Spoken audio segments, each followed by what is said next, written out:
तो इसमें कहते हैं साहब सबसे पहले सबसे कॉमन क्या है, rheumatic disease. Rheumatic heart disease की बात करें ना तो ये माइट्रल रिगर्जिटेशन सबसे ज्यादा कॉमन इसमें देखा जाता है। और ये क्या करती हैं, डैमेज करती हैं लीफलेट्स को, तो बॉडी भी रिस्पॉन्ड करेगी। बॉडी क्या करती है, इन लीफलेट्स की ना फाइब्रोसिस करा देती है कि भाई लीफलेट्स डैमेज हो रही है, हम उनको ना और थिक कर देते हैं कि डैमेज का असर कम से कम हम एक तरह से जितना मिनिमाइज कर सकते हैं। तो बॉडी रिस्पॉन्ड करती है, फाइब्रोसिस हो जाती है। और अगर लीफलेट्स, वो जो माइट्रल वेल की लीफलेट्स अगर वो रिजिड हो गई हैं, फाइब्रोज्ड हो गई हैं, तो क्या वो अच्छा सील बना पाएंगे क्या? नहीं, they don't allow to form a good seal. ये सबसे रिमेटिक हार्ट डिजीज में सबसे कॉमन चीजें देखने को मिलती है कि भाई बॉडी भी रिस्पॉन्ड करिए, फाइब्रोसिस कर दी, और फाइब्रोसिस कर दी तो अब वो उतने अच्छे से अप्रोक्सीमेट नहीं हो पा रहे, राइट। अच्छा, अब फिर क्या होता है, होलो या पैन सिस्टोलिक मर्मर। लॉजिक लगाइए, ये क्यों हुआ? होलो मतलब जब तक वेंट्रिकल सिस्टोल में है मर्मर सुनाई देगा, क्यों?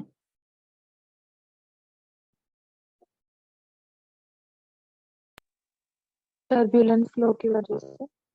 कहाँ हो रहा है टर्बुलेंट फ्लो, किधर हो रहा है?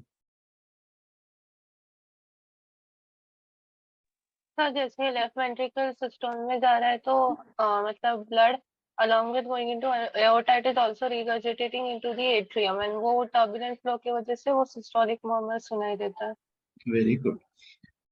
जैसे बोला इन्होंने कि भाई अगर हर्षदा कहना कि भाई अगर ये अब अपना माइट्रल वेल्व है, ठीक है, ये पूरा क्लोज नहीं है, ये भाई कायदे से देखा जाए पूरा बंद हो जाना चाहिए, लेकिन ये क्लोज नहीं हो पा रहा क्योंकि हम बोलते हैं फाइब्रोसिस हो गया, जो भी वजह है कि कुछ ना कुछ ब्लड जो है यहाँ से वापस जा रहा है, रीगजिटेट हो रहा है। तो ऐसे मान के चलिए सपोज ये एओर्टा में ब्लड जाएगा यहाँ से, तो जब वेंट्रिकल सिस्टोल में जाता है तो ब्लड निकलता है एओर्टा में, लेकिन कुछ ब्लड इधर लेफ्ट एट्रियम में भी जा रहा है, क्यों? क्योंकि ये वाल्व खुला हुआ है। तो जब तक वेंट्रिकल सिस्टोल में होगा तब तक कुछ ब्लड यहाँ टर्बुलेंस से फ्लो करता है, किधर? Into left atrium. और जब तक वेंट्रिकल सिस्टोल में रहेगा ब्लड इधर भी जाएगा, इधर भी जाएगा, और जब इधर जाता है ना ऊपर, उसकी वजह से पूरे होलो, होलो मतलब कंप्लीट, पैन यानी पूरी ड्यूरेशन के दौरान, पूरे सिस्टोलिक ड्यूरेशन के दौरान मरमर सुनाई देती है, ठीक है। तो रिमेटिक डिजीज हो या कोई इटियोलॉजिकल फैक्टर जिसमें माइट्रल रिगर्जिटेशन आपको समझ में आ रहा है, तो कोई अगर आपसे पूछे कि भाई पैन सिस्टोलिक मरमर क्यों सुनाई दे रहा है, तो बहुत आसान है एक्सप्लेन करना है, राइट। और रिमेटिक फीवर से ना देखा गया है पेशेंट्स में ज्यादातर वाल्व कौन से इफेक्ट होते हैं हार्ट में, माइट्रल और एओर्टिक वाल्व। रिमेटिक फीवर किनको ज्यादा अफेक्ट करता है, तो बोलते हैं साहब एक माइट्रल वाल्व को ज्यादा अफेक्ट करता है, एक एओर्टिक वाल्व को। और इसमें भी अगर उससे पूछा जाए तो बोलेगा भाई माइट्रल रिगर्जिटेशन ज्यादा कॉज करूंगा as compare to mitral stenosis. So rheumatic disease is one of the most most most common factor for mitral regurgitation, याद रखिएगा। उसके बाद से माइट्रल स्टेनोसिस, उसके बाद से फिर एओर्टिक वाल्व इन्वॉल्व है। तो एक तो ये टियोलॉजी थी रिमेटिक डिजीज।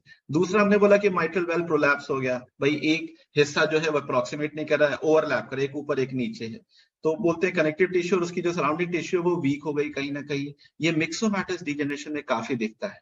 और ये और किससे एसोसिएट होता है, तो बोलते हैं साहब सबसे कॉमन होता है एहलर-डैनलॉस सिंड्रोम में या मार्फन सिंड्रोम। मार्फन सिंड्रोम का अगर आपको दूसरा नाम बताऊं, इसको बोलते हैं अरैक्नोडेक्टाइली बोलते हैं क्या इसको, अगर थर्ड ईयर ओरल पैथ याद हो। अरैक्नोडेक्टाइली क्यों बोलते थे इसमें? वेब फिंगर्स होती है, बहुत ज्यादा थिन फिंगर्स होती हैं, लॉन्ग फिंगर्स होती है, जैसे स्पाइडर की होती है ना। अगर आपने आर्थ्रोपोडा पढ़ा होगा जूलॉजी में, तो इसकी एक क्लास आती है अरैक्नेडा। अरैक्नेडा यानी स्पाइडर्स, ठीक है। तो स्पाइडर के जैसी थिन लंबी फिंगर्स हो जाएं, डेक्टाइली मतलब डिजिट्स, तो उसको वो किसमें होता है? Marfan syndrome. So Marfan syndrome में माइट्रल वाल्व का प्रोलैप्स बहुत कॉमनली दिखता है क्योंकि इसमें मिक्सोमैटस डिजेनरेशन हो जाता है। और मार्फन सिंड्रोम को ना पता है पहचानते कैसे, इसके दो साइन है, स्टीनबर्ग साइन और वॉकर मर्डॉक साइन। मैं यही आपको यही दिखा देता हूँ, ये देखिए।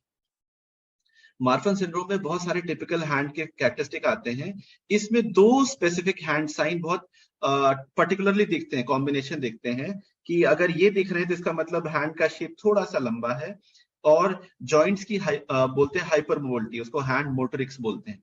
और इससे आप पहचान जाते हैं इस इंसान को मार्फन सिंड्रोम है या नहीं। कैसे? तो बोलते हैं पहला तरीका है स्टीनबर्ग साइन। इसमें क्या करते हैं, पेशेंट को बोलते हैं कि पूरे जो थंब है उसको फोल्ड करे, एक पूरी फिस्ट बनाए, बस फिस्ट या बनाते समय याद रखे थंब अंदर की तरफ होना चाहिए, ठीक है, और सारी फिंगर्स उसके ऊपर ओवरलैप करें।